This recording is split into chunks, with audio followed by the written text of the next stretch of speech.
ये यार का यार चले के बाजार का किनाई हम किनमलाई ये तू खइए सरल बिलाई। है यार मजाक छोड़ो। अरे आज मोहन राठौर के होली मिलन के प्रोग्राम बा, चलबो न देखे। कहवा? अरे सासाराम धर्मशाला रोड में संगीत महल कैसेट दुकान के पास। मोहन राठौर हो वह सुर संग्राम वाला नू। अरे का भाई कमाल के गाता है। हमार मेहरारू, हमार साली, हमार मेहरारू के मौसेरी बहिन, हमार मेहरारू के चाचा के लोई की सब मोहन राठौर के दीवाना है भाई। अच्छा हाँ जी, साली तो हमारी कहती है कि शादी के बाद चलाई ना। तो हमरे से काहे निका करा देत। हमारा लड़का उनका बढ़िया लड़का मिली। हमारा में कौन गुण नहीं खे। खैनी खैबे करीला, दारू तरुस तोहरे जोरे पीला, भांग तो हम रोजा घोटीला। देखा अब मजाक मत करा। चलो प्रोग्राम के टाइम हो गए, चले के। चलो चलो चलो।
से भी हॉट बिया, मुन्नी से भी टॉप बिया, हलफा मचावतिया रे।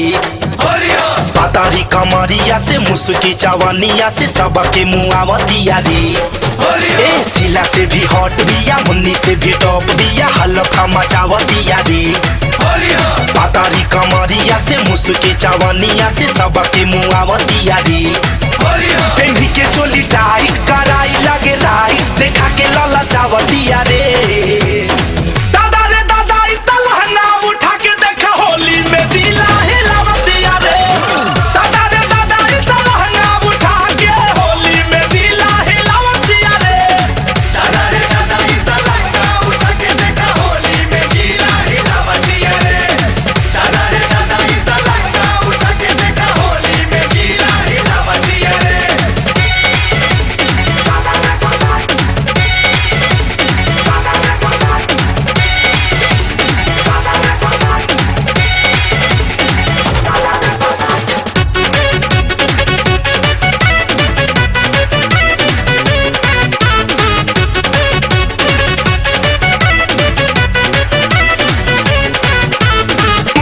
पमरे मऊ मोतिहारी हंसी पहाजीपुर हटिया, बाडी पबलिया बनारस दीवाना बा बक्सर के सब नव छटिया। अजे मुस्की पमरे मऊ मोतिहारी हंसी पहाजीपुर हटिया, बाडी पबलिया बनारस दीवाना बा बक्सर के पूरा नव छटिया। एहो घंघरी उठा के ई डंगरी देखा के रोआ रोआ सिहरावतिया रे। दादा रे दादा ई तलहंगा उठा के देखा होली में दिला हिलावतिया रे। दादा रे दादा ई तलहंगा उठा के होली में दिला हिलावतिया रे। दादा रे दादा ई तलहंगा उठा के देखा होली में दिला हिलावतिया रे। दादा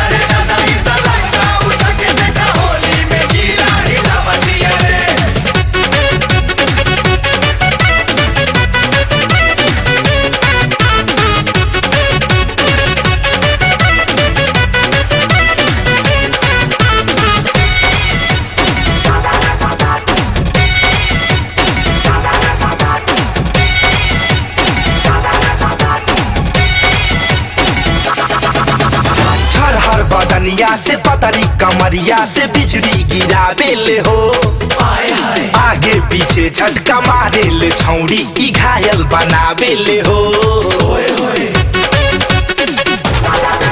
आज छरहर बदनिया से पतरी कमरिया से बिजली गिरावे ले हो आगे पीछे झटका मारे ले छौड़ी ई घायल बनावे ले हो रस कर मिठाई जे खाई मजा पाई रस फागुन में चुआवतिया रे दादा रे दादा ई तलहंगा उठा के होली में दिला हिलावतिया रे दादा रे दादा ई तलहंगा उठा के होली में दिला हिलावतिया रे दादा रे दादा ई तलहंगा उठा के देखा होली में दिला हिलावतिया रे दादा रे दादा ई तलहंगा उठा के देखा होली में दिला हिलावतिया रे